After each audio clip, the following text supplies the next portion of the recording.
મને ખબર તો હતું કે સૌરમંડળ હોય છે, પણ તેનું અસ્તિત્વ શું છે તે ના ખબર હતું. મને આ તો ખબર હતું કે માછલીઓ હોય છે, પણ તેમાં કેટલા પ્રકાર હોય છે તે ના ખબર હતું. મને તો આ તો ખબર હતું કે રોબોટ હોય છે, પણ આ પણ ના ખબર હતું કે રોબોટના કેટલા પ્રકાર હોય છે.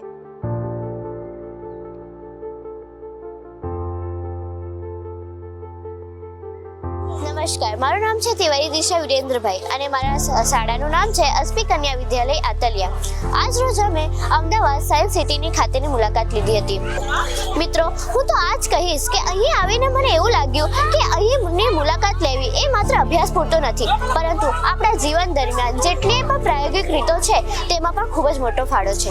સૂર્યનું અસ્તિત્વ કેવી રીતે છે, તે કેવી રીતે બને છે, તેનું પણ એક ખૂબ જ અદ્ભુત રચનાત્મક સ્થિતિ અમને સમય રજૂ થઈ છે, જેનાથી અમને ખ્યાલ આવ્યો કે સૂર્યનો ઉદ્ગમ કેવી રીતે થાય છે, તેનો વિકાસ કેવી રીતે થાય છે અને બધા પૃથ્વી તથા સૌરમંડળ તેની આજુબાજુ કઈ રીતે ફરે છે, તથા રોબોટના જે પ્રકારો છે તે કેવી રીતે વર્ક કરે છે તથા કયા કયા પ્રકારના રોબોટ્સ હોય છે તેની પણ મુલાકાત લીધી. અને માછલીઓના આટલાય પ્રકાર છે તે મને કોઈ દિવસ ખબર ન હતું, પરંતુ માછલીઓની પ્રકાર જોઈને પણ મને ખૂબ જ આનંદ આવ્યો.